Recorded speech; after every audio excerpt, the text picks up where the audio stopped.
Just so you'll know already, Breanne, there's a question that says, will you be sharing your slides? So, okay, so welcome to the Peralta Online Equity Conference. Peralta Community College District is hosting the Online Equity Conference. My name is Inger Stark, and I'm a faculty member at Laney College in Sociology and also part of the Peralta Online Equity team.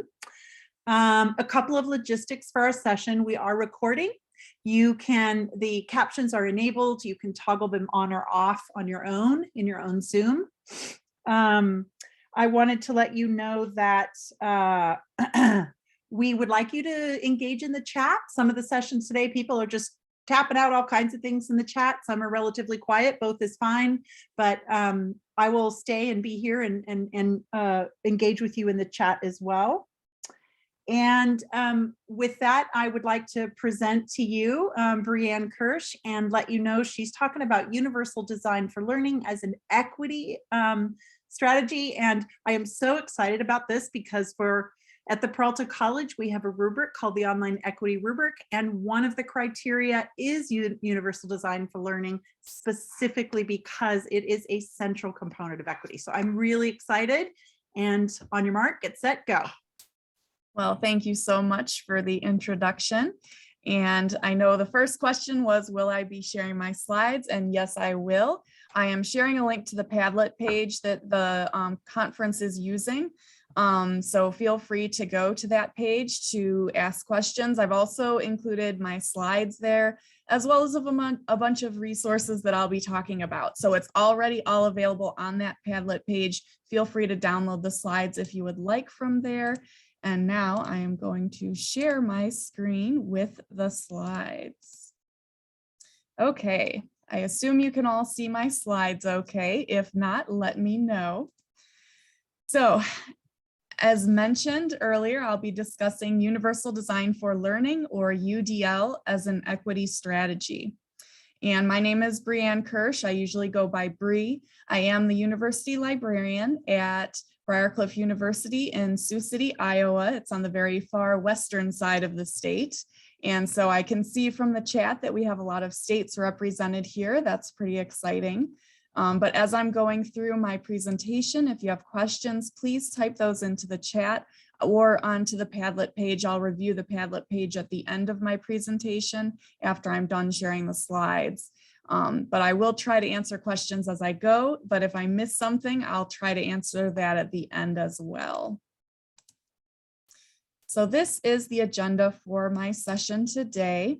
First, I'll give a brief overview for those that may not be familiar with Universal Design for Learning. Then I'll talk about some UDL techniques for providing multiple means of representation, action and expression, and finally engagement. Those are the three overarching principles of UDL. And then I'll talk briefly about some accessibility considerations. So first, what is Universal Design for Learning? Well, before I try to answer that question, I'd love for you to answer in the chat if you know anything about UDL already and what you think UDL might be. So I'll give you just a moment to reflect on that question. What is Universal Design for Learning? And if you feel like sharing in the chat, please go ahead and do so.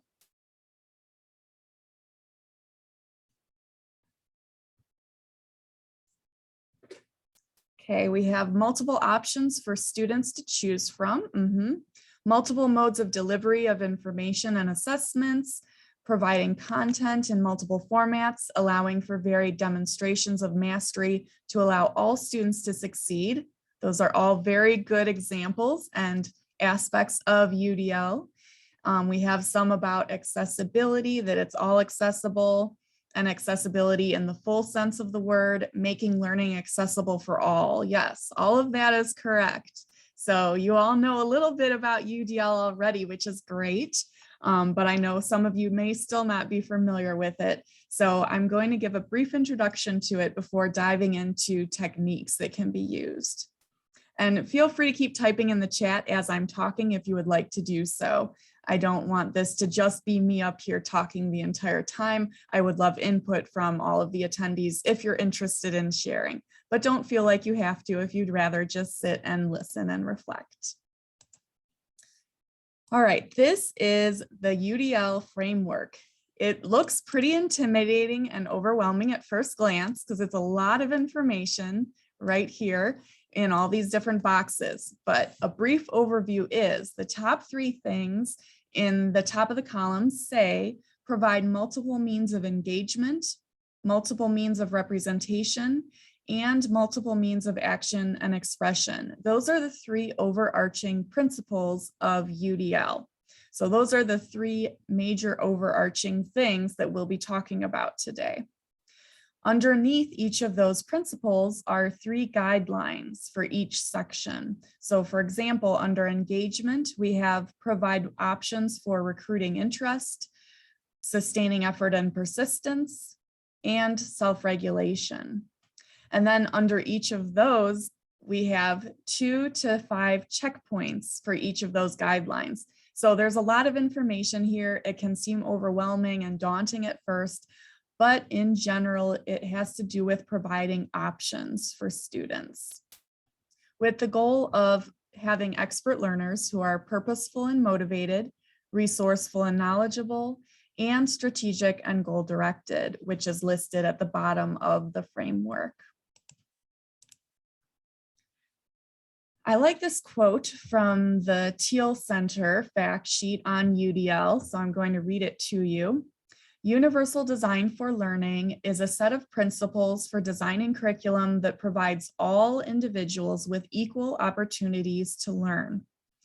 UDL is designed to serve all learners regardless of ability, disability, age, gender, or cultural and linguistic background.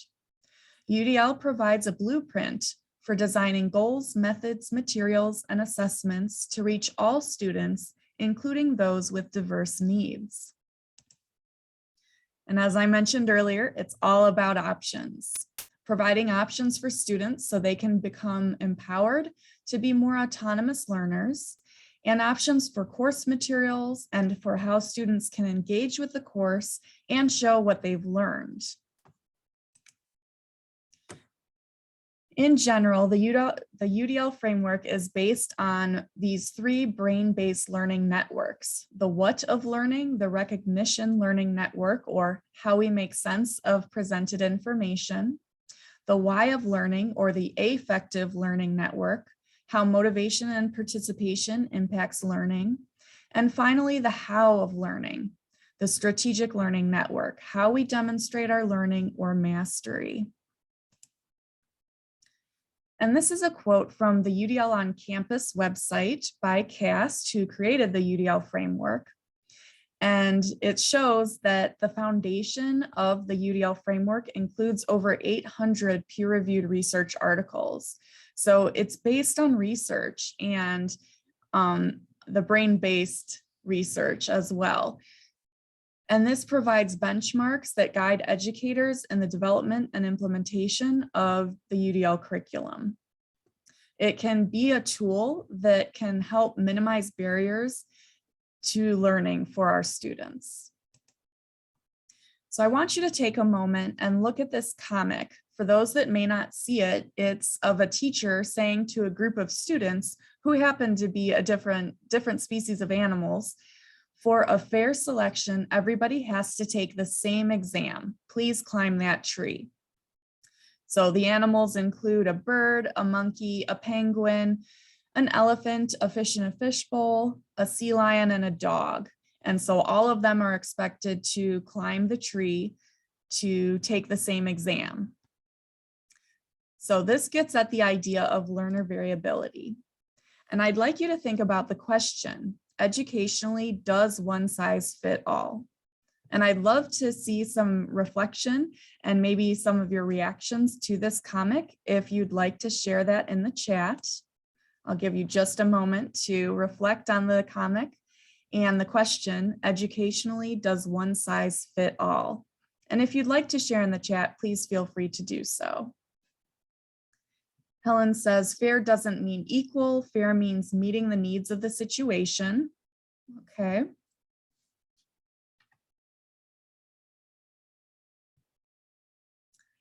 No. Inger says she's terrible at learning from just reading. She has to talk notes, write, read out loud, etc. I assume you mean take notes. Okay. Does anybody else have some reactions to this comic?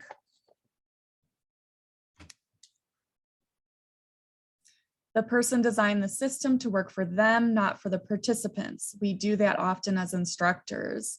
Yes, that is a very good point, Nadia. I would agree with that.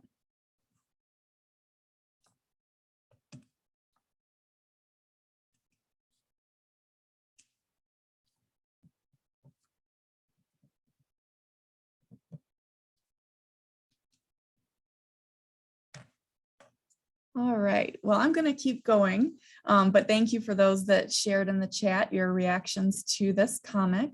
And it looks like Lynn just added, it doesn't say what tools each student is allowed to use to climb the tree. So testing tree climbing is viable, right? Okay. So those are some great perspectives for those that shared. Thank you for doing so.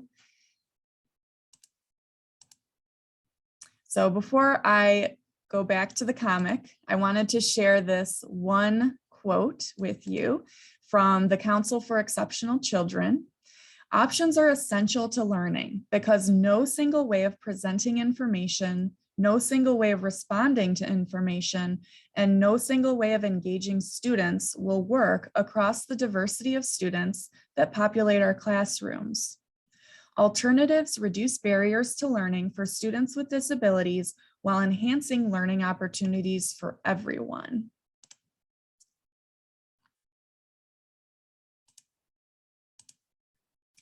Okay, so in reaction to this comic, there was a teacher that actually had her students talk about what these animals could do to reach the top of the tree. And so they drew ways that the other animals could reach the top of the tree.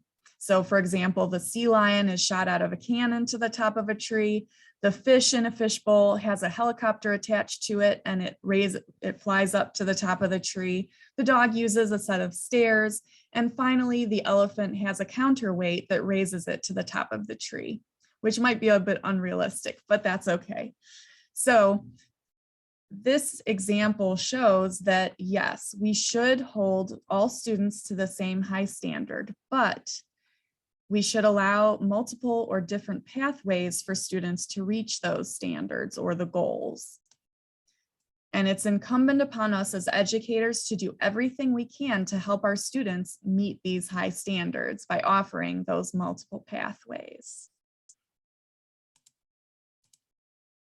So now I want to talk briefly about each of the three overarching principles and give some examples or techniques that can be used to meet those guidelines.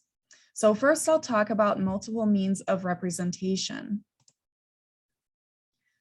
And I've copied and pasted a screenshot of this section of the UDL framework on the right-hand column. But in general, this is providing options for perception or interacting with flexible content. This doesn't depend on a single sight or a single sense, like sight, hearing, movement, or touch. It also involves providing options for language and symbols, which means allowing communication through languages that create a shared understanding, which could include things like clarifying vocabulary and symbols, illustrating through multiple media, and finally providing multiple options for comprehension and allowing students to construct meaning and generate new understandings. And this can be done by activating or supplying background knowledge, highlighting patterns and big ideas and relationships between ideas, and then maximizing transfer and generalization. So based on that, what do you think are some possible techniques that you can use for multiple means of representation? So I'm going to give you a moment to reflect on that, and I'll share some ideas in a moment too, but I wanted to give you an opportunity to share your thoughts as well. Deborah thought video, audio, and written. So in other words, multiple modalities. That's a great example.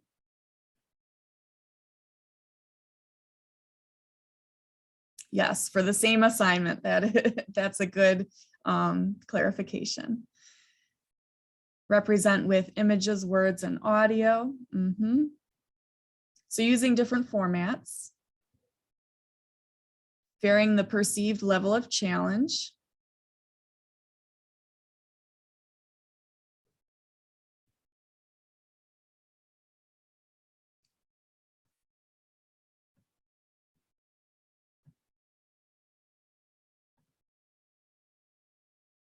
Okay, I'm going to move forward, but again, feel free to continue typing in the chat if there's other things you'd like to share about multiple means of representation. And Helen again shared providing a variety of resource options.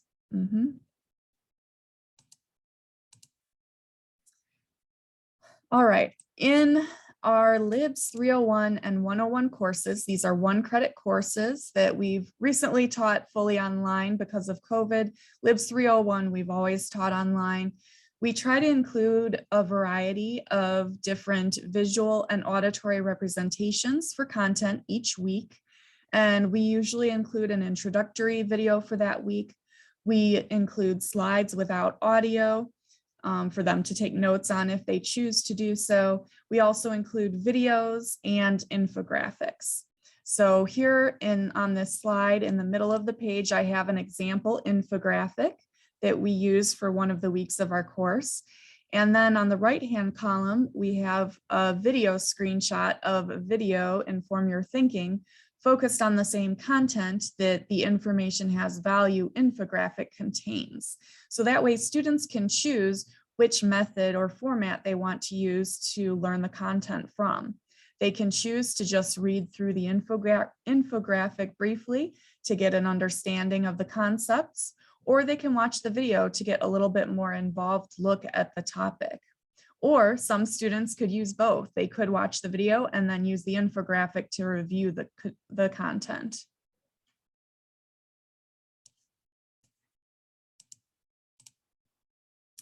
Now I'd like to move on to multiple means of action and expression. So again, I've pasted in that part of the UDL framework here in the middle of the page.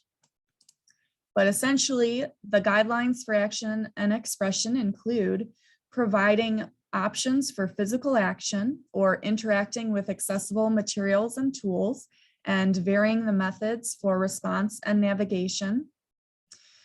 Also providing options for expression and communication, or composing and sharing ideas using tools that help attain learning goals, which could include using multiple media for communication, construction, and composition. And finally, providing options for executive functions, which involves students developing and acting on plans to make the most out of their learning. This could include things like guiding appropriate goal setting, supporting planning and strategy development, and enhancing capacity for monitoring progress. And this kind of ties back into the session earlier where she was talking about Bloom's taxonomy to the students and talking about different learning strategies that they can use to better learn the material, and treating it like they were going to be teaching the content rather than just learning it for a test, that sort of thing. So based on this, again, I'll ask, reflect for a moment on this question.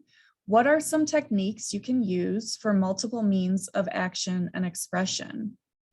Feel free to share in the chat if you would like, or just take a moment to reflect on the question internally.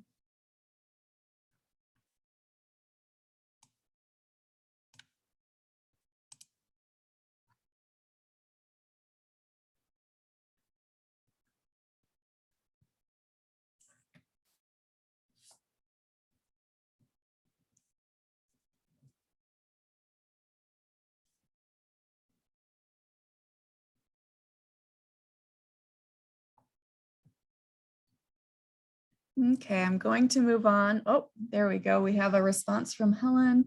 Let students tell you how they'll demonstrate mastery. Give students the evaluative criteria and they come up with the evaluation method with your approval. I like that, Helen. Nadia says students leaving audio messages for assignments. That is a possibility as well.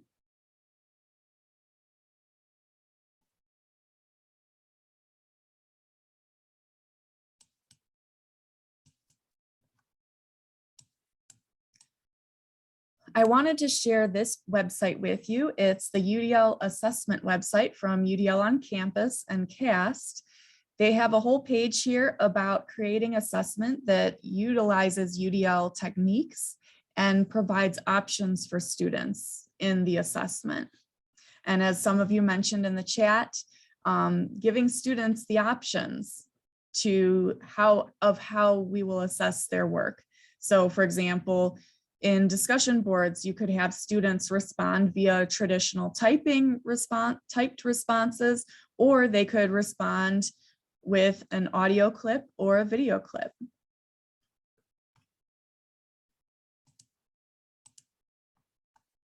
And this is an example similar to what Helen was saying about having students choose the criteria and evaluation method.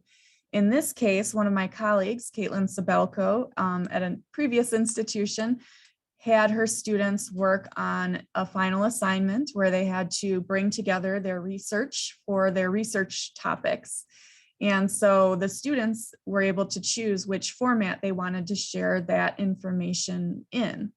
So in the left-hand column, there's a screenshot of an example where a student chose to use the format of a magazine article about Facebook. In the middle is another screenshot about a student that used a magazine issue and had multiple articles on net neutrality, their overarching topic. And then finally, on the right-hand side, there's an example of a newsletter that a student chose to do, very similar to a traditional paper about why don't we trust the news. So although the assignment rubric was the same for each of these papers or assignments, the students were able to choose what creative method they wanted to use in submitting their work and sharing the information.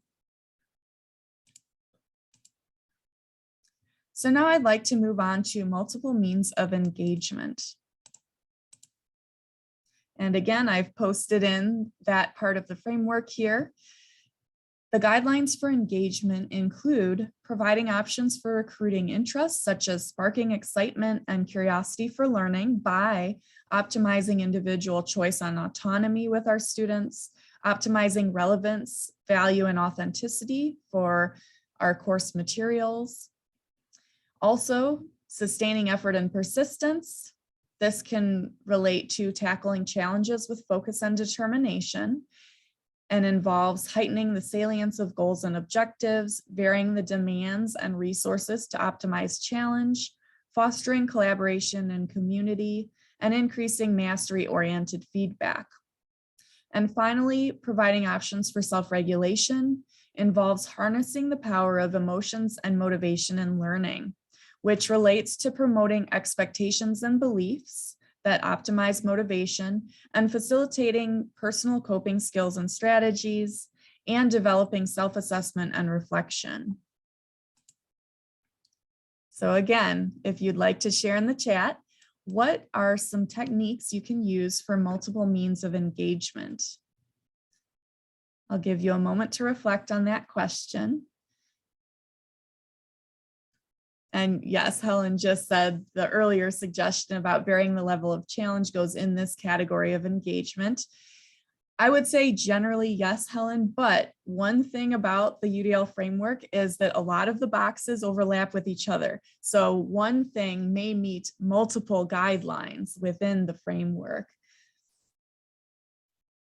And then let's see, Christine said student developed case studies. Okay. And say Dempsey says self-assessments. Yes. Okay.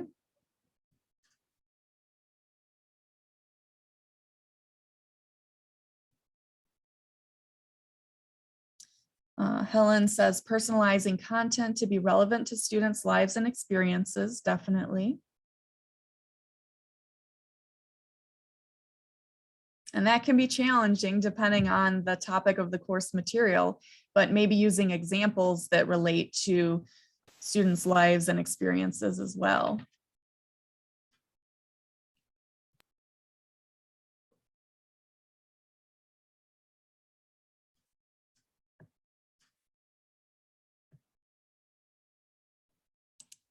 This is a very large category.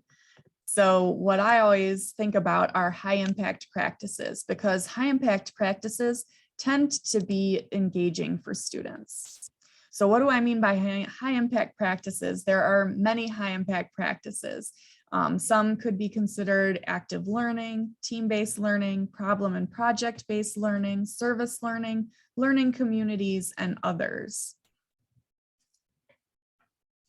Have any of you used any of these high impact practices before? And would you agree that they encouraged increased student engagement in the course materials or content?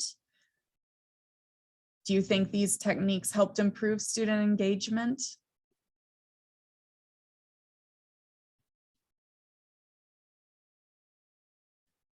Nadia says yes.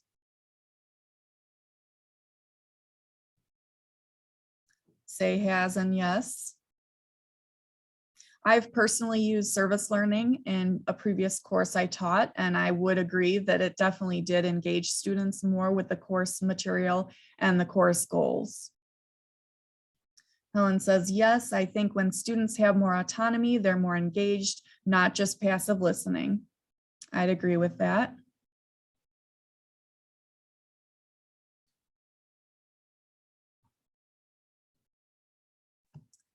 Okay, I'm going to move on. And I'm sorry to see you leave, Helen, but feel free to watch the recording at a later time.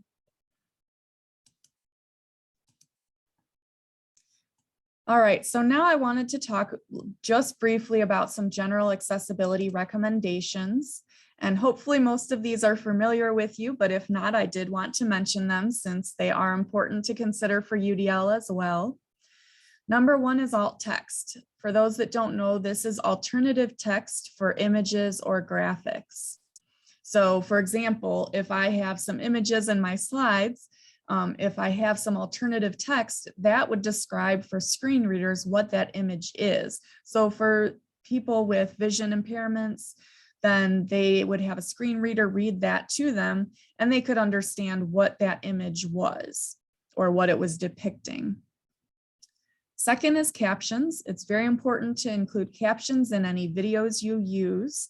And YouTube does have an auto captioning feature. So if you record a video within YouTube or upload a video to YouTube, and you can set it to be unlisted, so no one can find it through a search. But then it would auto caption it for you, and you can go back and edit those captions. That's what I tend to do with my videos. And it's a quick, easy way to create captions for your video content. So if you are creating videos for your lectures or other content, I recommend using YouTube to do the auto captioning for you, and then edit that as you need to for consistency and accuracy.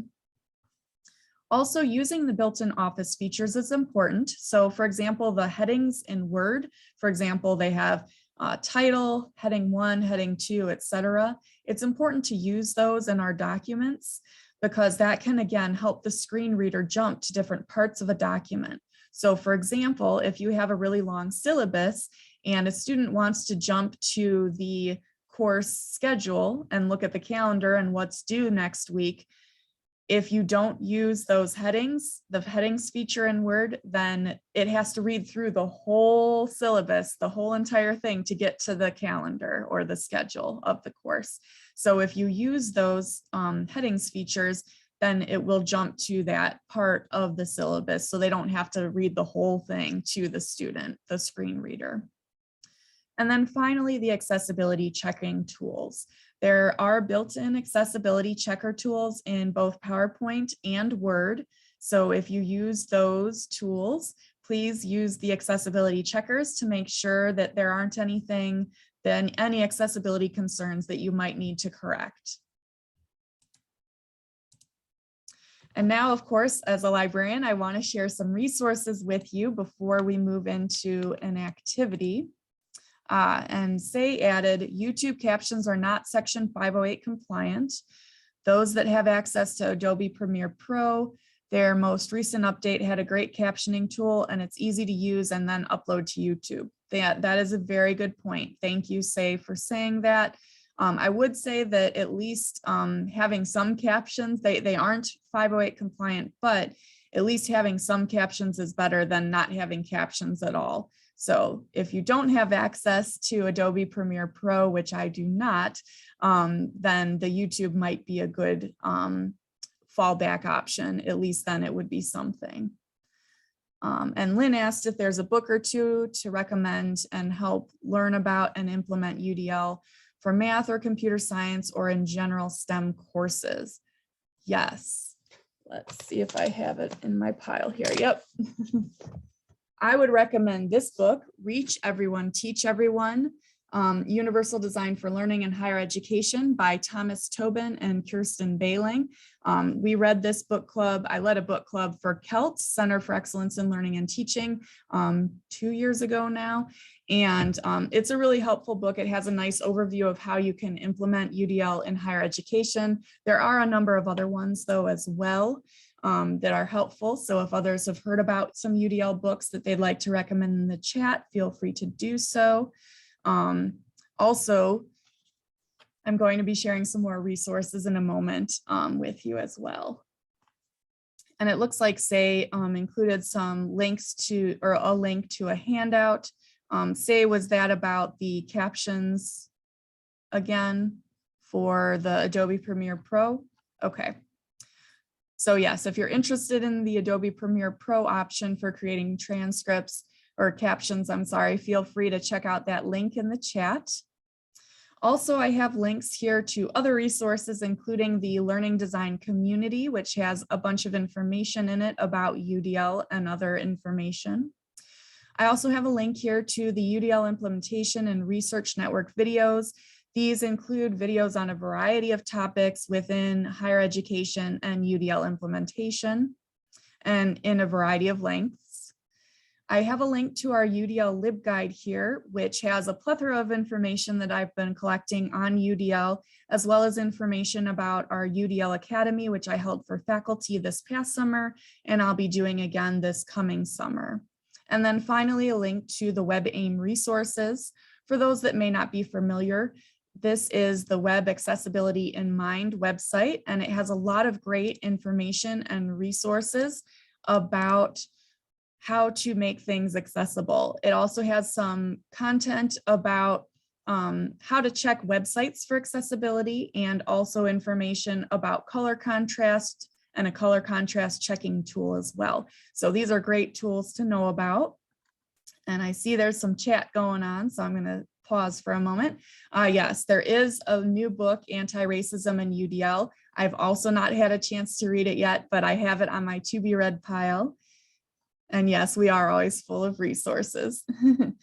And then let's see, Kimberly, there's a question about if it's specific for STEM. Okay, and Lynn, I know you asked about specific for STEM. I would say the Reach Everyone, Teach Everyone book would meet the needs of STEM as well. It is multidisciplinary in nature. So it's not specifically for one area or discipline or another. It tries to make recommendations that would be useful for all areas, including STEM. And some of the resources on the UDL LibGuide would also be helpful for STEM as well. And also, as the earlier session on the MTech earlier discussed, EdTech and emerging technologies are helpful things that can be used to implement UDL techniques and make things more engaging for our students. So I've included a list of resources here as well to the edtechteacher.org website. This reviews apps and edtech tools. I recently added the MTech Wiki based on the earlier session because they also have a list of reviewed apps and emerging technology tools. And I definitely plan on checking them out since I hadn't heard about it before, but I'm excited to read about what's available there and what they recommend. Also, I have links to LibGuides that I created here about how you can edit and create photos, infographics, create GIFs, screenshots, etc. with the Create Images LibGuide. I also have a LibGuide here for finding stock images, and then a LibGuide for creating music and another for videos. And these both include information for creating these resources, as well as finding royalty-free music and short videos that you can use in your clips as well.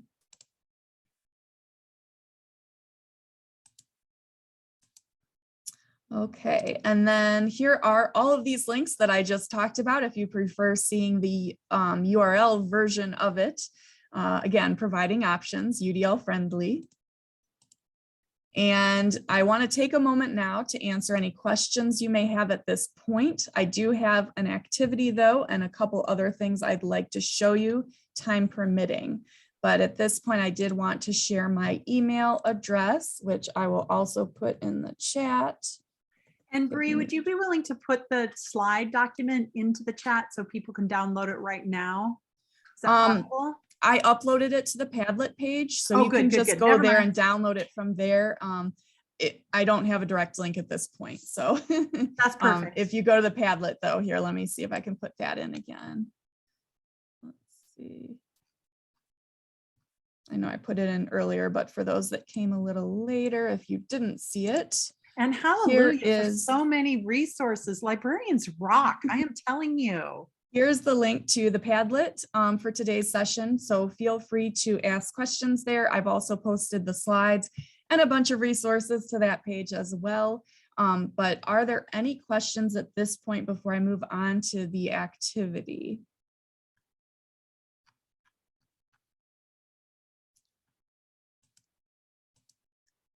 Okay, I'm not seeing any, so I'm going to move on to a Kahoot. So have any of you used Kahoot before or heard of it? Say yes or no in the chat if you don't mind, just so I have an idea of who might or might not be familiar with Kahoot. Okay. Looks like most of you have. There's a couple that have heard of it and one or two that may not have heard of it. So I want to do a brief Kahoot with you. And I did want to mention, since I'm trying to promote UDL, I wanted to offer some other options as well for similar tools. And yes, Melina, Mentimeter is another tool as well. I forgot to add them to this list. But other similar tools include quizzes, Nearpod, Poll Everywhere, Quizlet, and Mentimeter. I should have added Mentimeter to the list. So I'm going to stop sharing for now, and then I will pull up the Kahoot.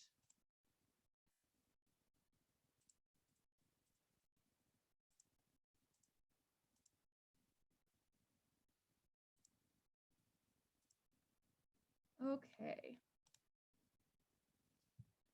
So it's going to load the Kahoot now.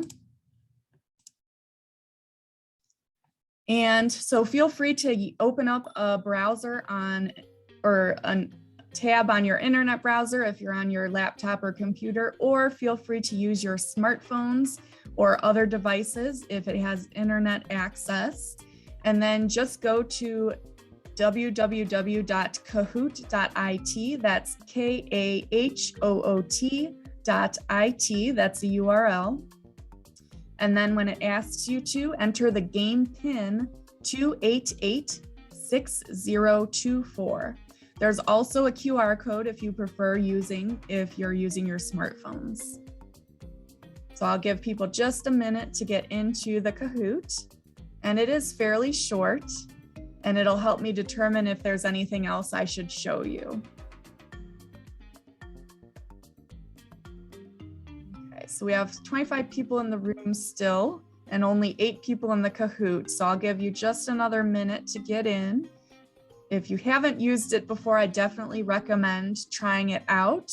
And if you have used it before and just don't want to participate in the Kahoot, that's okay too.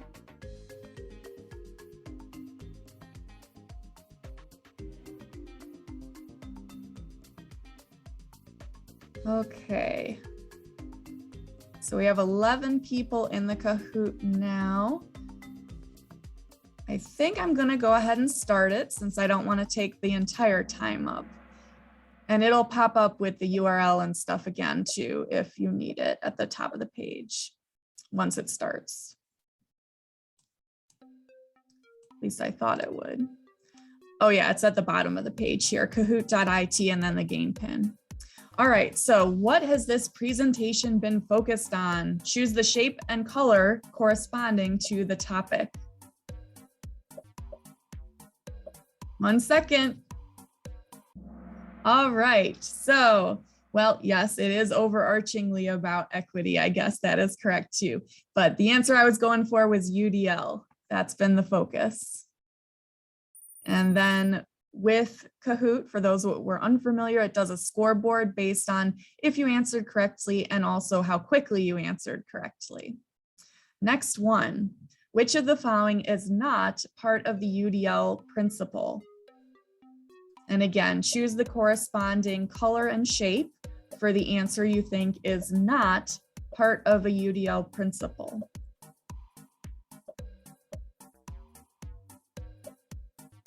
Two seconds. Okay, we had a big mixture there. So the overarching 3 principles were multiple means of representation, engagement, and action and expression. So the only one that was not part of a UDL principle was variability.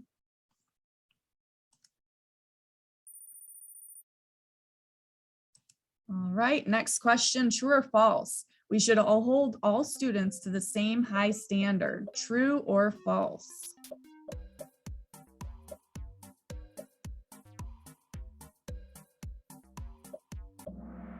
Okay, we had 7 people say yes, we should hold all students to the same high standard, and 5 that said false.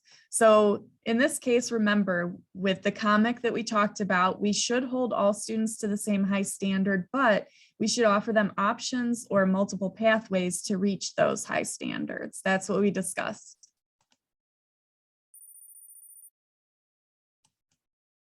All right, number 4, I plan to use UDL in the future. Yes, maybe, or no. Okay, and in this case, there were no wrong answers. I don't want to force you to use UDL if you don't want to, but it looks like most of you do plan to. That's great to hear. Number 5, which principle focuses on recruiting interest, sustaining effort and persistence, and self-regulation?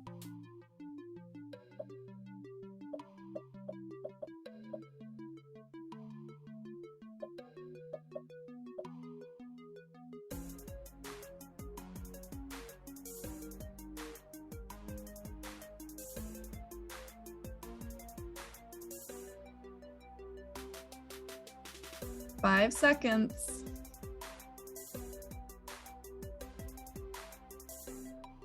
Okay, 7 people said engagement, and that was correct.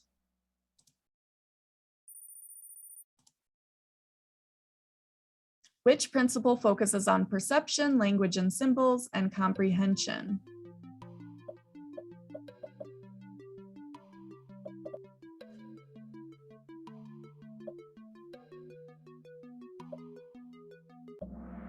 Okay, the answer was representation.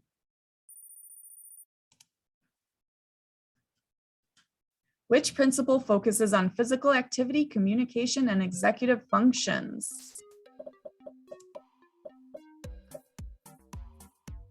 Yes, and Inger said we need to end soon. I will try to wrap it up. There's one more question. Let's see if we can get through it.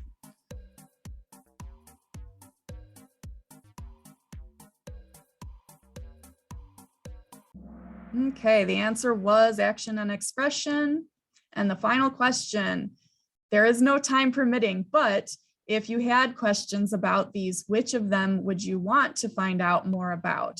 Creating and editing auto captions for videos, show the UDL LibGuide and resources, show the WebAIM website, or let us leave early to have a coffee tea break.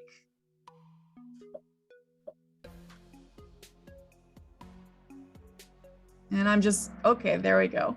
So a mixture, that is good to know. And then for those that weren't familiar with Kahoot, it goes through the top people, third place, second place, and first place. So I'll let it pop up real quick for that. Okay, so I'm gonna stop sharing my screen. And I want to ask if there are any final questions, but also please do feel free to reach out to me down the road if you do have any questions after the fact. And I will glance at the Padlet to see if anybody put anything in there. It doesn't look like yet. So again, sorry we ran out of time. If you do want to hear more info or ask questions, please do reach out. I would be more than happy to help answer them. Yeah, As a librarian, I love answering questions. I'd like to hire you to do this presentation again at the Peralta Community College District for all our faculty, please. I'll send you a communication about it. That's true. Somebody said packed so much into 50 minutes, and I already know quite a bit about UDL, but this was amazing. So thank you so much, really. And one last whoop whoop for librarians, because they are always resource rich. So thank you, Bree, really thank you. You're very welcome. And thank you to all you participants for showing up at the Equity Conference today, learning about things that improve student success. I'm going to turn the recording off, and then I'll have just a couple final comments. Let's see. Maybe I'm going to turn the recording off. There we go.